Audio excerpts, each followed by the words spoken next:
Merci. Merci. Pour le groupe Gauche démocrate et républicaine, la parole est à monsieur Édouard Bénard. Non. Merci, Monsieur le Président. Sur la recevabilité juridique, toutes les conditions sont a priori réunies, cela a été dit, et je ne peux que souscrire aux ambitions de cette commission d'enquête. Tant le parallèle avec une réalité que je connais davantage, dans mon bassin de vie, pour reprendre les propos de mon collègue, le pseudo-contournement Est de Rouen, bien sûr, est flagrant. Déclaré d'utilité publique par le décret du 19 juillet 2018, le projet d'autoroute A69 vise à construire une autoroute à péage de 53 km entre Castres et Toulouse.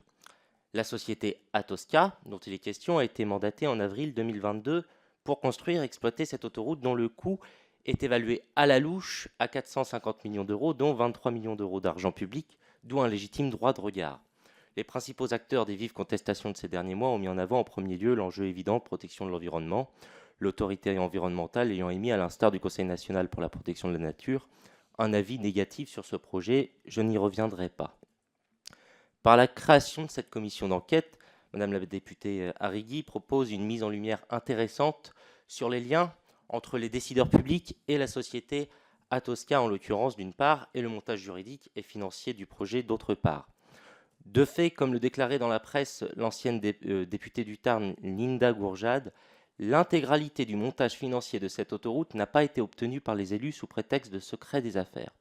Le contrat de concession signé entre le ministère de l'écologie et le groupe Atosca est consultable en ligne, mais ses annexes financières, comme cela a été dit, sont en effet protégées par le secret des affaires.